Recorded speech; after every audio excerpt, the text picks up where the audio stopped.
Сәлеметсіңдер ме балалар? Қалдарың қалай? Қазақ тілі сабағын бастаймыз. Балалар, бүгінгі сабағымыздың тақырыбы «Мен ертегі білемін».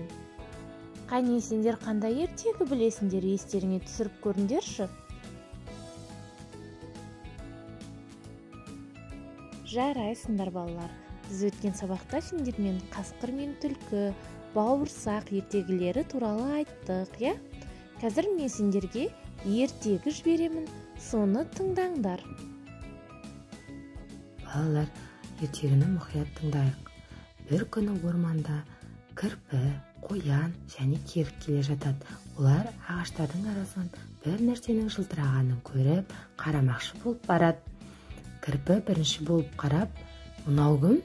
Өзінің үсті басы тікенек, бойы да, құлақтары да кіп-кішкентай, мұрны үп-үшкір екен» дейді. Екінші болып қоян келеді. «Жоға, қарасаңшы, оның құлақтары ұп-ұзын, өзі үлпілдеген, көздері қызыл, мойны да қысқа ғой» дейді. Ең соңғы болып керік келеді. Ол қарап, қайдағы мойны қысқа, мойны да, бойы да ұзын, құлақтары кішкентай ғой деген екен. Балалар, ертегіде не туралы айтылған?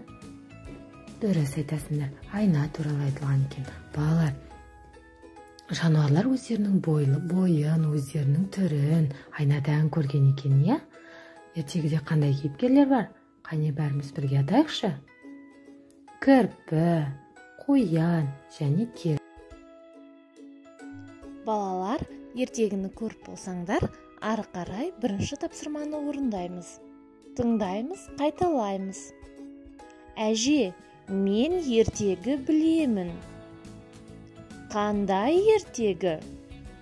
Қане балалар, жаңа қандай ертегі көрдіңдер? Айтып беріңдерші. Балалар, келесі тапсырма. Тыңдаймыз, қайталаймыз. Бірінші сурет не дейді? Бірінші сурет қоян, бұл мен дейді. Екінші сурет керік, бұл мен дейді. Үшінші суретте піл, бұл мен дейді. Қане қайталаймыз. Қоян, заяц. Керік, жираф. Піл, слон. Балалар, егер кітаптарың болса, мына суреттерді бастырып шығамыз. Ал егер кітап жоқ болса, өздерің қоянның, немесе керіктің, немесе пілдің суретін саламыз. Суретті салып, маған жолдауды ұмытпаңдар. Балалар, тек қазақ тіліне ғана тән дыбыстарды қайталаймыз. Қане мен айтамын, сендер қайталайсыңдар. Ә дауысты дыбыс. Ө дауысты дыбыс. Дауысты дыбыс. Дауысты дыбыс. О дауысты дыбыс. Ғ бізде балалар дауыссыз дыбыс. Қ дауыссыз дыбыс. Ң дауыссыз дыбыс. Х дауыссыз дыбыс.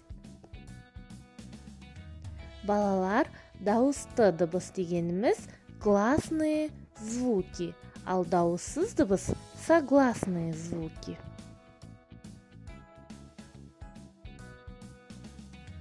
Жарайсыңдар балалар, бүгінгі сабағымыз аяқталды.